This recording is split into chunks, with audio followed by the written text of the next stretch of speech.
Yeah, I don't even think about the camera. That'll make the conversation flow. Y'all ready? Yep. Action. And we back for another episode of Rap World Pod with Buck. I got the homegirl with me today. A lot of y'all may know her for her cooking expertise, her advocating, lobbying expertise, or what have you. LaWann Stribble, aka Oh'So Stribble. Welcome to the pod. I'm a little all over the place right now, but It's okay. you give the people a little bit of backstory on who you are, what's your expertise are, like what is your passion in this space of ours, for the people that don't know or aren't familiar with your backstory. Okay. Well, my last name is Strib'ling, and I know that I've done a great job at branding our family because everyone thinks that my last name is Stribble. Yeah. You know, they recognize me as Stribble, but so my last name is Strib'ling. Strib'ling. And I did brand our family because this is our family business, right? So it was important for me to have the name in the brand. Yeah, recognition. Well, what is your what do you do out here in these streets? We got a plethora of products here. You know what I'm saying? But like I said, my introduction to you was through food. You know what I'm saying? You know, edibles and different types of treats and things of that nature. But you do a lot of things, or you make a lot of different products. So like, where does that passion come from? What is Oh'So Stribble? Also, Stribble, what got me here in this place was my return to cannabis in 2017. I couldn't relax myself. I couldn't sleep.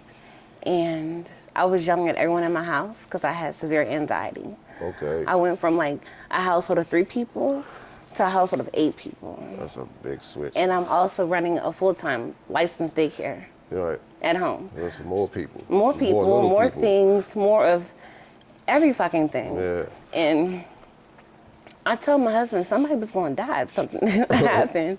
But not literally, but that's how I felt because I just felt like everything was closing in on me every night. And when they talked about cannabis being legal medically for Maryland, I was like, well, maybe I should try weed again. Yeah. But I was really scared because I knew that in the past I had like a dependency. Like I depended on weed so much to get me through everything. I didn't want to have that feeling again. Okay. Right? So you was trying to figure out to slow walk your entry. The slow walk my entry, but I'm a researcher. I'm a person who loves to read, do documentaries. So I've been following weed along the way for the 11 years I wasn't using it, learning about, hemp, CBD, learning about Charlotte Fitchy, just all the things that was like interesting because it was actual studies. This is it was medicine, right? When I was like, wow, so let me dig more into this. So my husband had a friend who was, in Legacy Market. So he got me back hooked up into, getting some good flour and trying to introduce me to different ways that people were consuming now. So I didn't know how I was going to present smoking to the kids because they'd never seen me really drink or anything before. So I was like, I'm just going to make edibles again or eat edibles. But then he's like, they only got cereal bars and gummies. I was like, stop playing. I was like, wait a minute, because I ain't been in weed for like 11 years at this point. Y'all still just eating the same things that we were eating many years ago. Yeah. But for me... And for a reference point, she's not talking about like today in 2024. This was like 2015-ish. Nah, I wasn't even. I stopped smoking in 2007. Oh, but when when I came back? Entry. 2017. 2017, right? So in 2017, they're still just, offering cereal bars and brownies. Brownies are always delicious, but I don't eat cereal bars. There's a lot of things I don't eat that I used to eat in the past, just for health and wellness. Changes, right, lifestyle changes. So I was like, well, let me see what I could do with this in the cannabis industry. And my friend asked me to make him a pie for the holidays. So he gave me the flour, and I did my process. I've always been infusing since I was younger. I just didn't know the quantities, right? Yeah, I just was making stuff, not understanding the dosages. Yeah, the doses. So he helped me out with that. He's a chef in DC, and he helped me with the dosaging and all those things because he was already making those things, right? Yeah, so he got like putting game down. Yeah, he helped me out a lot. So I made the pie for him, and he was like, "That's the best pie he ever had in his life, like the best." I was like, "Really, you think so?" So I was like, maybe I could really do this infused thing. So I was so excited I could bring health and wellness to cannabis, right? Together. So you can include the medicine with feeling good and not having to feel guilty about it, right? Because it really matters what you eat. Yeah. So that's how I started with Stribble District. I thought that I could apply to be a processor in 2019. I really was like, I took a branding class. I did everything so that I could be ready for 2019. Only to realize I couldn't even afford step one. Yes, that was, the license process was still crazy a little bit, but it was very, very, it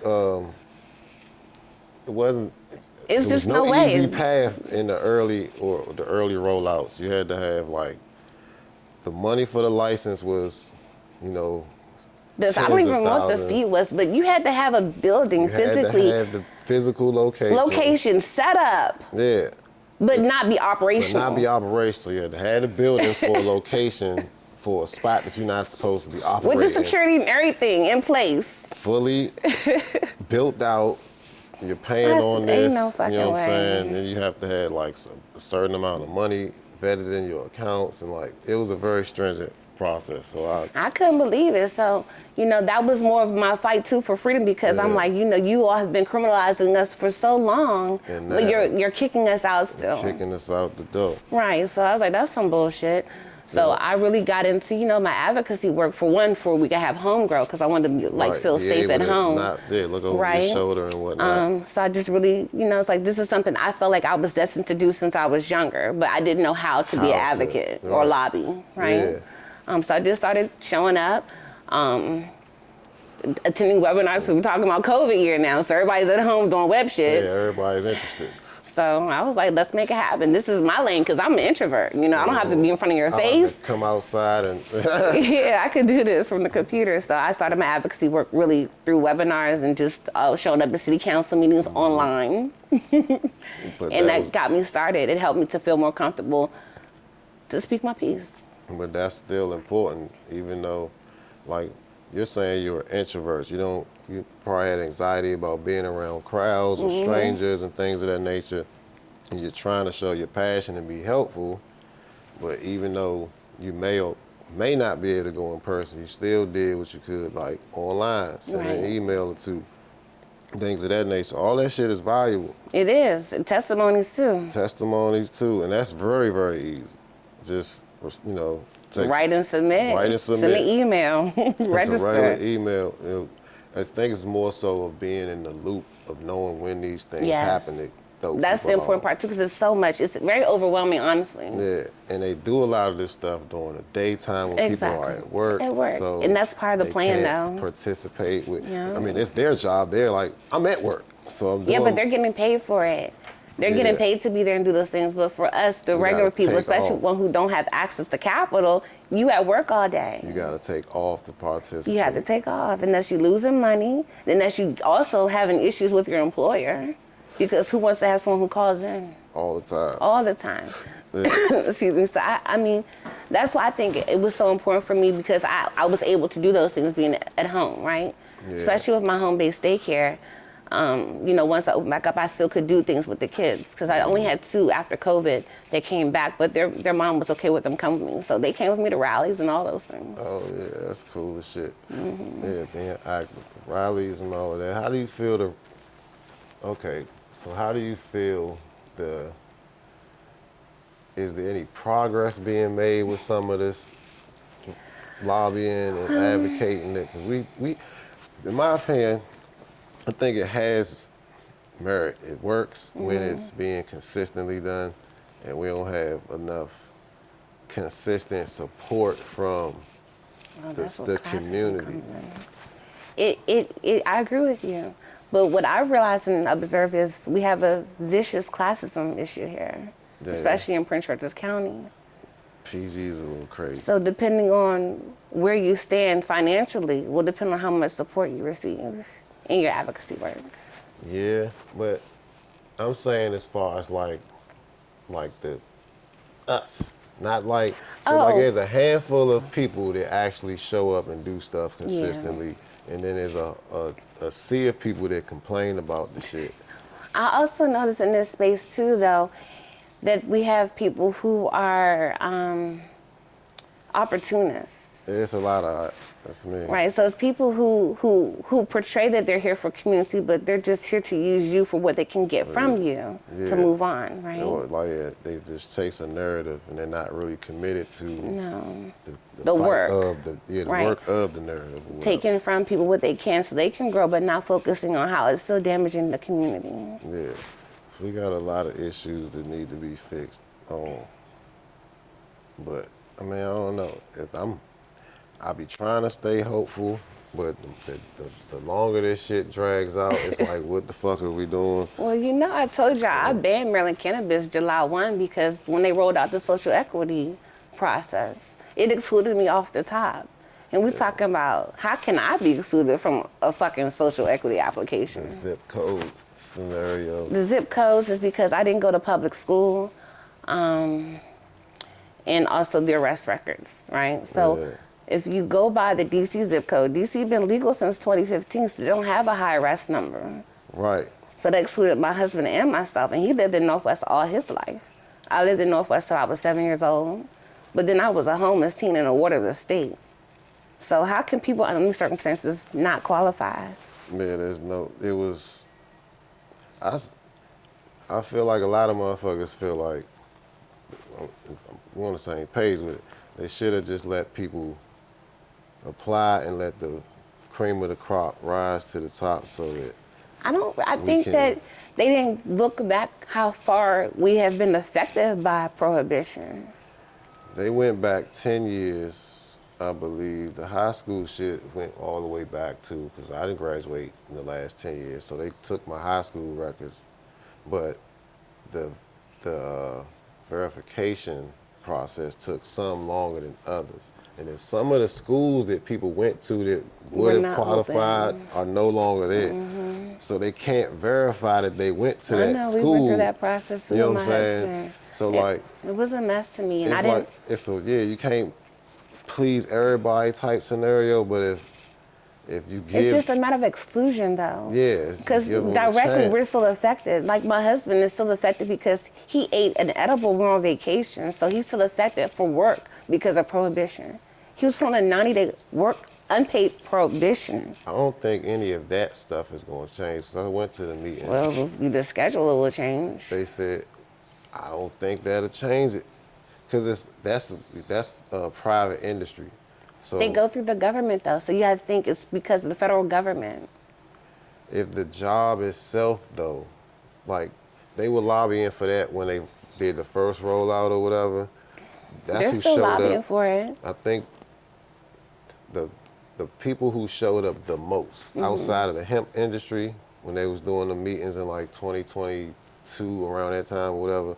They was doing they was formulating the bill. Okay. I'm not specifically talking about Maryland. You're talking about Maryland specifically. I'm saying that will probably translate to every state, every jurisdiction. But not federal, though. So if people who work under the Department of Transportation's laws, they're still federal employees. Right. I'm saying as far as jobs concerned, they want to continue to give the job the discretion to say if they can if test you can or cannot. They don't want to come. They don't want any kind of laws come. So in Maryland particularly, that's what I can attest to. When they did their first rollout, and it was kind of like, hey, the people that came up there in bulk with their lawyers and everything at the Maryland General Assembly meetings were like private industry businesses, construction tycoons. Right. And they were all there like, nah, we're not with none of this shit. We want to still be able to test and tell them they can or cannot work for us based on our personal preferences within our infrastructure. Yeah. And then they wrote that shit in to where it's jobs, that's between you and your employer. I forgot what happened. I think they did change something when they did the July 1 in regards to that. But it doesn't really affect me more so as it does the federal government, because my husband doesn't work for the state of Maryland. He works for a job that's covered under federal law. So for me, for true freedom, it's always been descheduled. It's never been a reschedule for me. Right. And it hinders a lot of people. Like even with my son, to the point that he had CBG and still got a citation in Maryland, okay, saying that he had weed possession on him. We talking about a 3.5 bag of CBG. That's not... Because she couldn't test to see what it was. She still gave him a marijuana citation, okay? And he got to go to court and figure it out. So then, you know, kids being kids, so he missed his court date. So now it's a whole line of bullshit that's happened since then. But in the first place, why is he still getting pulled over, getting a citation ticket, anything for weed when we were still medically legal? Yeah, they made that clear when they went Rec 2 that weed was falling under the DUI scenarios. Yeah. So they could ticket. But this is the reason for, because they're losing money, so they have to find a way to make money still. And that's dangerous territory right there. It's nonsense. But this is why I fight for our freedom, for my children, for families, because we shouldn't feel this persecuted for an herb, okay? We're talking about an herb. That is now an industry that we can, well, that is being monetized. So it is definitely monetized. So, yes, that the rules need to be changed. Monetized so much so that they're trying to cut the hemp industry out. Mm-hmm. Okay? Yeah. So that's what the Weed Wars documentary is about, you know? Yeah. That releases on the 28th in Baltimore. But it's the people right here locally in Maryland. Yeah, that's what I said. Outside of the hemp industry, they came up there suited and booted. For sure. Everything. Together. Yeah, and then the construction and the private industry guys was on the other side, right there. It was them too. I'm telling you, I was present. I wasn't there. I saw online. I was watching that shit because I had, I was going through my own issues, but I very, very, very vividly remember this whole scenario that's still unfolding as we speak. Right now here today, it's still going on. So they have an injunction, so the hemp industry can still keep going right now till they go back to court. But I mean, all that takes money, right? Yeah, you gotta have money to fight. You have to have money to fight. So it's a waiting game. Just drag them out, see how long they can last. We'll see, but that's what they're doing. The documentaries that keep raising money and the awareness. So you get more people involved, but that's just like advocacy work, right? Yep. We just need more bodies. We want people to be involved with the processes. More bodies, more people who've been affected by this to talk about their stories. Absolutely. Because we have legislators who don't know who don't know anything. No, they're just doing they're doing their job work with the parameters that's available. You know what I'm saying? When they don't have the insight or the passion about the plant that. So when I do my testimonies, I give a full testimony with like education in there, dropping links. Oh, you better. All that stuff, like educate yourself on what is happening here. You can't do. That's the thing when you're going up and when you start to get serious and you start going up against this battle. You can't go in there emotional. You gotta have your fucking T's dotted, your I's. You better have the link to whatever you're talking about, references. Yeah. Because they don't want to hear just like you're just talking. Your feelings. You they care so much about the statistics and the numbers. The stats. They need the numbers, dog. To me, I think that's nonsense too, though. But I was going through this leadership training, and they said they really do care about that. Like it's important, so just add it in there. It's for some reason, that's what's going to click for them. Right. We need to see some data or something that's really like show us something. Well, that's the thing I didn't understand with Maryland, though. When they first rolled out the medical program, they had already did the disparity study to see how it affected people. So then why for 2023 you're asking for the exact same thing? Well, like to your credit, you're saying the 10-year span was like kind of before. Well, the 10-year span that qualifies you is kind of the 10 years in which it was decrimmed and made medical, neighboring, almost made it rec in that span of time. It's not a so lot. The arrests are typically probably going to drop. Except for in Baltimore. They arrest people in Baltimore like there's no tomorrow still. They was at 97% 2 years ago for marijuana arrests. Marijuana? Right. Knowing that they're not going to get, like, for marijuana arrests, 97%, but just knowing that it wasn't going to go further than that citation or that arrest. So just wasting people's time court papers, court money. But for people who can't afford to come home, they just stuck in here, you know? That's crazy. This is what we do. Cashed out. You know what? There's a documentary I watched. Yeah, they just came on Netflix. It's called Power. You should check it out. Power? Yeah. On Netflix? Excuse me, on Netflix. What is it? I got pollen all stuck in my throat. Excuse me. What is it about? Oh, the police power. Oh, I did see that. I ain't watched it, but I seen it in the little. I watched it when I was baking over the weekend, but for all that we know that we've been talking about, abuse type shit. Right, since the beginning, for people to really understand the breakdown, how we got here, because no one wants to talk about foundational things, but it's the foundations of everything that affect us today. Mm-hmm. So you have to talk about the foundations. Well, you can't build a house without a foundation. You sure can, and that's why we always crumbling. There you go. We just keep crumbling.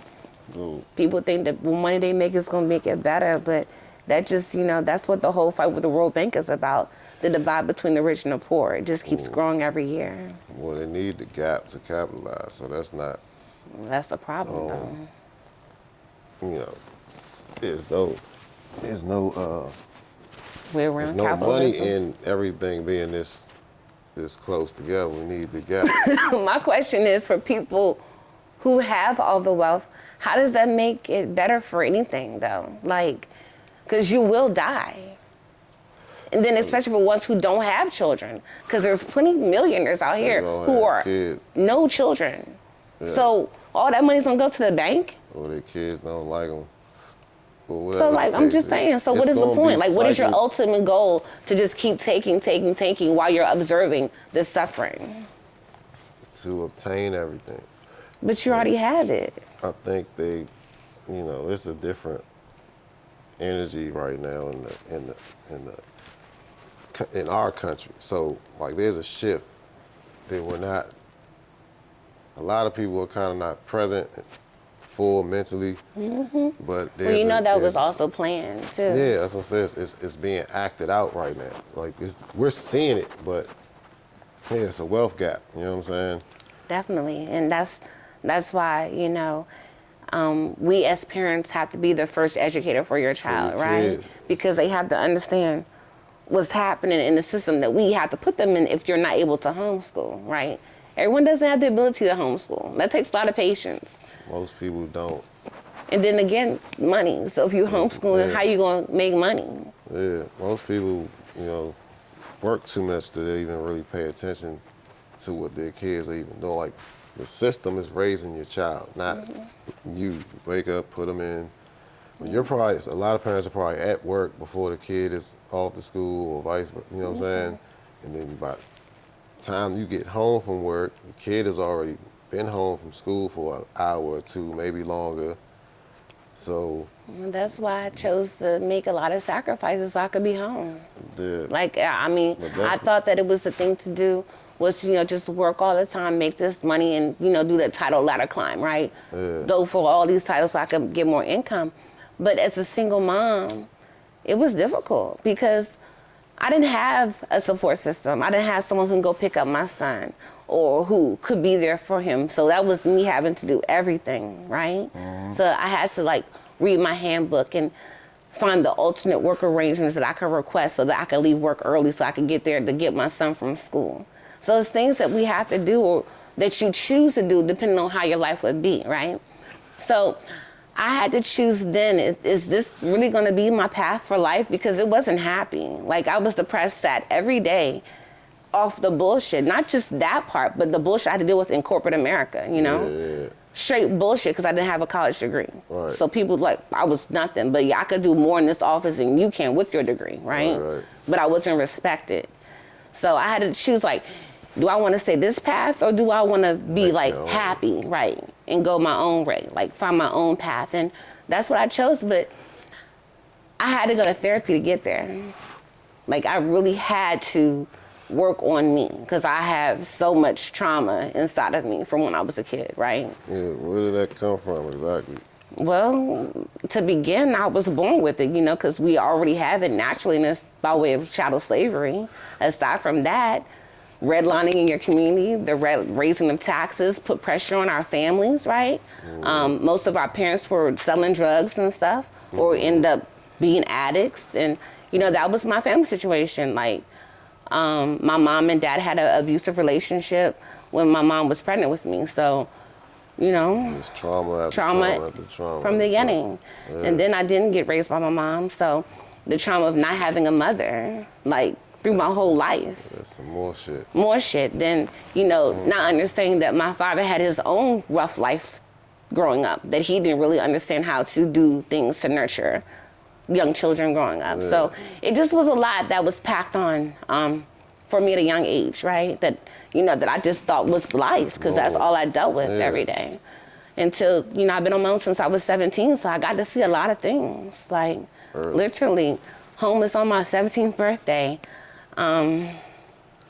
So I saw a lot being outside. Yeah. So, like, what was, you said you went to therapy, so what is like coping mechanisms or some of the things that help keep you straight level? Yeah. Well, it was doing the things I love, like all the things I wanted to do when I was a child, literally, garden and cook. Shit you couldn't do that you would have loved to do with it, you know what I'm saying? Yeah. So I returned to my happy places, and that started with being outside. I love to be outside, so I just started walking again, right, when my son had practices. So it started with that, just walking and, you know, hearing nature again, because I love that. We were out the city since I was, 9 years old, so from 9 to 17, all I heard was birds and shit. The owls hooting, cows mooing. Literally behind our backyard was a farm. So I heard these things growing up, and it brought me pleasure. So, you know, I just found a way back to it. Okay. And then eventually it grew into all this. Into all of right, but I didn't know this part of it until I came back into the cannabis space, because, you know, I'm walking, you know, enjoying nature, but I wasn't medicating with anything. I wasn't drinking. I just was, you know, dealing with life as it was. As it was coming to and it came in heavy. I mean, I had postpartum depression after my twins. All the things that people don't talk about in our community, I experienced a lot. But I wasn't even using the weed then either, so I didn't come back into it. Self-medicate. Yeah, and I wasn't even using opioids then, because in 2008, I feared addiction so much that I chose to not use opioids after my surgeries. So I've had cesareans for all my children, and I just dealt with the pain of it all because I feared addiction so much. Yeah. So, like, so you had a lot of reservations before you got back into cannabis use. So you started with edibles, and that was like your... Yeah, edibles for a long time. People were trying to get me to vape, so I tried the vaping, but I didn't like it because I noticed it was making me want weed more. So I felt that if I continue to vape, then I'm going to create this addiction again. So I was like, vaping ain't for me. So you were still trying to like stay with the microdose. So yes, the microdosing is what I need to do for me, just so I could be sane, right? And it started with the edibles, because, you know, we have all day events. If it wasn't for dance, it was for track, right? Yeah. I'm with kids and people all fucking day. So I just needed something to help me chill and be okay with my kids and all the things I do per day. And microdosing with certain terpenes helps me.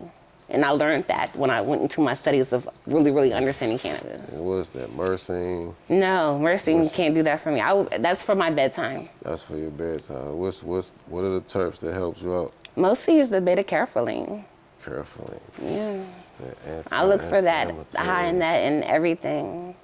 But you know, I have a lot of benefits to it.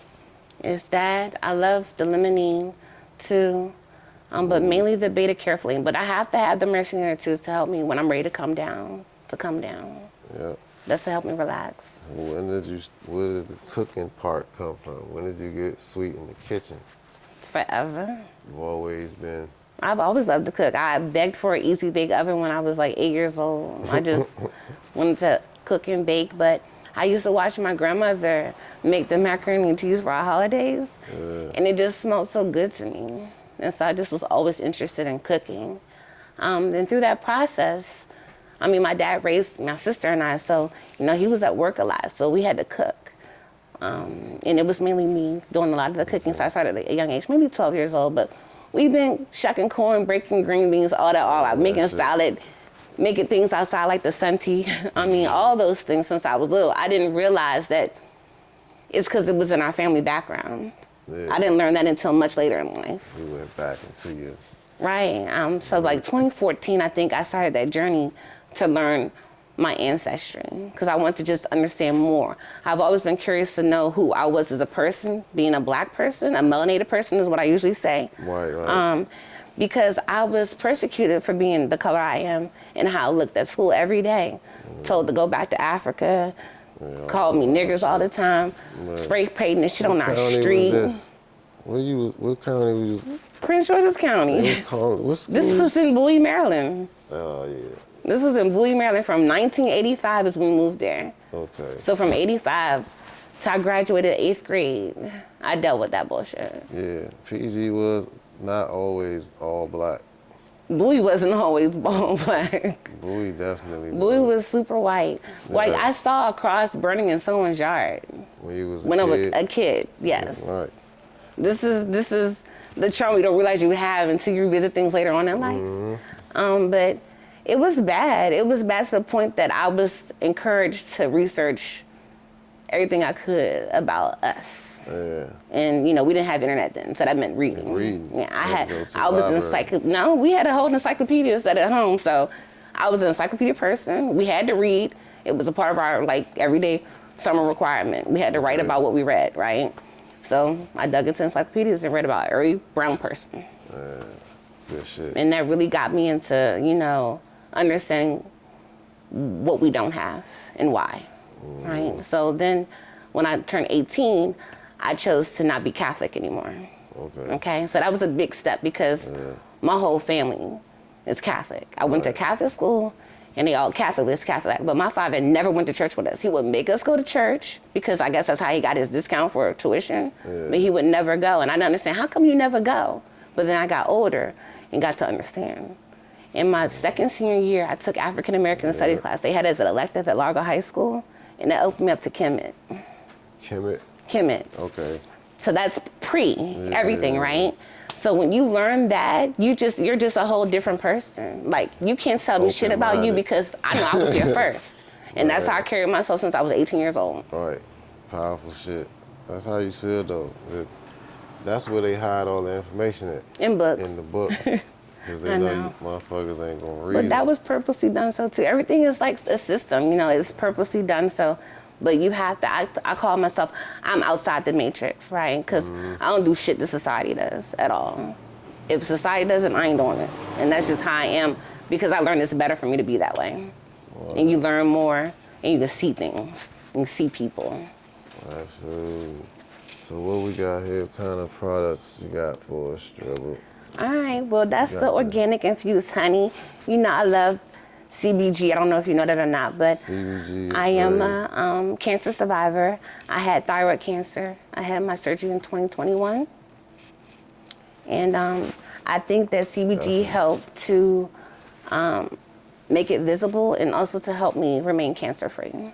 Made the cancer remain visible or the scar?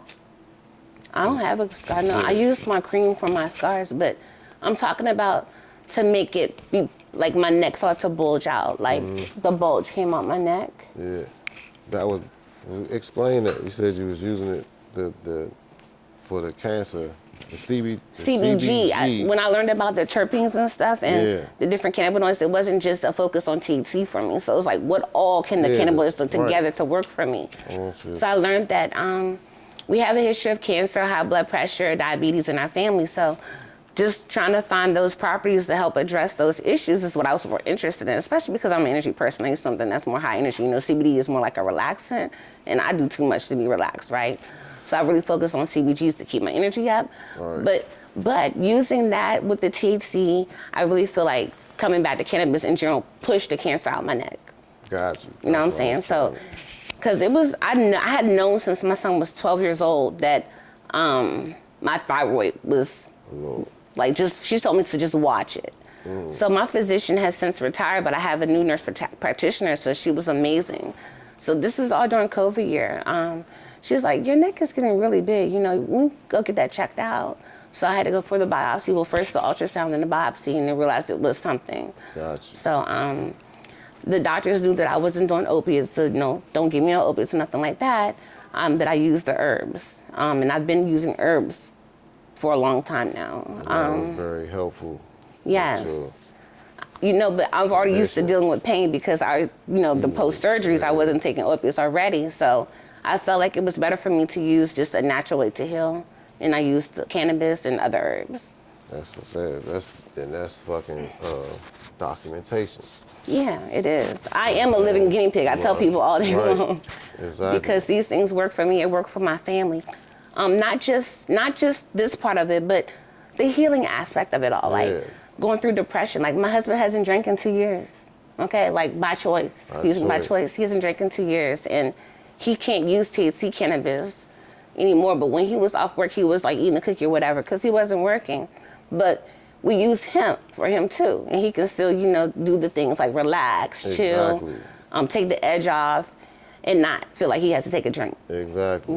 So that's what we're talking about. That's the documentation. We blend stuff though. Like I blend chamomile, lavender, mullein leaf is in everything. I mask grow that now too. Somebody else. Who was just thinking? It was probably me. That name I've been using mullein familiar. for a minute. Like this is my 3rd year growing it. Okay. What is that? That's an herb, right? It is an herb. It's an herb that grows naturally here in our area, well, everywhere in the United States, and it's good for like your lungs, congestion, cough, mucus, all the things, right? So I encourage our people to replace the funnel with the mullein. Like real talk. And that's what I do at the market. I have pre-rolls that have chamomile, mullein, and lavender in them. See, I ain't really for none of that funnels, but that right there is marketable. You say you're not for what? Funnel. Oh, yeah, I don't do funnel at all. I don't know what anyone does funnel. I'm not a funnel advocate. I know why they do funnel, though, because they have addiction to nicotine. No, why? It's a bunch of but that right there is very, very marketable. It is. And it's helping people in the city already. Like my friend, Rick from Madness Shop, him and his uncle, they use the mullein leaf now. See, all right, yeah, that's good shit. You got the herbs too, though. Well, that's actually sugar. That's infused sugar. The infused sugar. This is probably the mullein leaf oil. It's in one of these. This is the mullein leaf oil extract. So I take the leaf and make an oil out of it too. And this is what we use for coughs. And this is family friendly. Like our whole family uses it. The kids included. Yeah, this is CBD, CBG products. Well, this one is just mullein leaf. There's no cannabis in it. Yeah. So that's just pure herb. We use this one for our pets and ourselves too. So this is body butter that's hemp based, and we all use that. And making the body with the herbs and it's made with mango butter. Yeah. So you got this ain't just like. These are real herbs, and you hand make them. Yes, I do handcraft everything. And this, y'all, this is the lubrication. It's 3 ingredients in here. The lube? The lube. The adult pleasure lube. It's good for single pleasure or multiple, okay? So for yourself or with more people. So you can get your whole stribble kit out here. The adult lubies. And this is a hair and body oil. It's leaking right there. Like a massage oil. Where can they get all these lovely products, Strib? On my website, on we'resurviving.com. That has all the herbal blends. But for the bakery, I would prefer an email because I don't get the orders for 2 days. Yeah, and those are more catered to, or you're not just sitting on a bunch of brownies or. Oh no, everything is freshly made. Freshly made. Yeah, it's a 3-day turnover. I don't keep anything in the freezer. Yep. So please go check her out on the website because the treats, how many awards you done won for these? Countless. We ain't got to go down the list. I was thinking. She got multiple. I have awards for the food and for the herbs. The food and so the herbs. apothecary and the bakery. And she can do baskets for holidays. Yes, support your local. Anniversaries.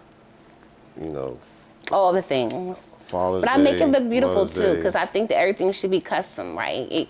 I don't think you should feel the need to go to a store and just pick something out. You can actually create your own basket. for anything. And I'm also a registered caregiver. I've been registered since 2019 as a caregiver. So that's for the state of Maryland specifically. DC, you don't need one. For anyone who has their medical card, I could use your flower to make anything you want. Man, what do you think they should do with the caregiver perks?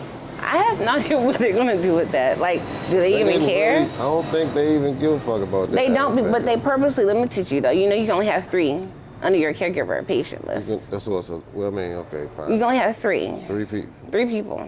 Okay, but they still didn't like give the caregiver avenue any boost or. No, they didn't change anything for caregivers this go around.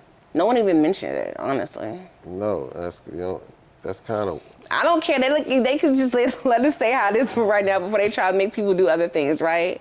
No. So for right now, but that's my only way with the Maryland cannabis industry is being a caregiver, so I can still help the community. I'm really, really not pleased with Maryland cannabis at all. Well, you know, that's why I did that book before we released July 1.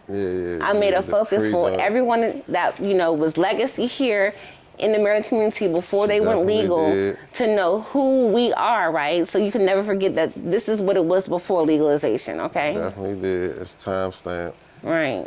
So, it is what it is. We're going to keep the energy moving forward. Just keep it positive. You know yes, I do write also for fatnutsmag.com, so you get some articles on their website.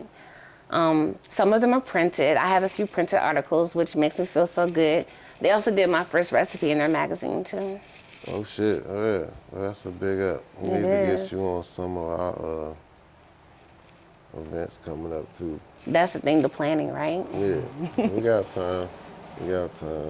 So let the people know where they can catch you at before we get up out of here, man. I link bio, that's lnk.bio/Stribbles, STRIBBLES. We're surviving.com. I have that name there. Everything I do is intentional, okay? So it's important to have that name. We also have actually ebooks on there that you can download. Things to help you with recipes, gardening, family management. I am a family manager, also a 15-year licensed daycare provider, a mom of 6. All the things baby related, ask me. I'm helpful for that. You could book me for services through the website as well. Please do not order for stribbltreats.com. If you want to order a bakery item, go to my email, stribbltreats@gmail.com. I appreciate you coming through. We're going to go ahead and get up out of here. Catch y'all on the next one. We out. Thank you so much for having me. Appreciate good conversation. You coming through, man. We need more of community building and community conversation, so that's what we're here for. Well, you know, I tell people we gotta move like the Black Panthers did. Silent but deadly. All right, catch y'all on the next one. See you.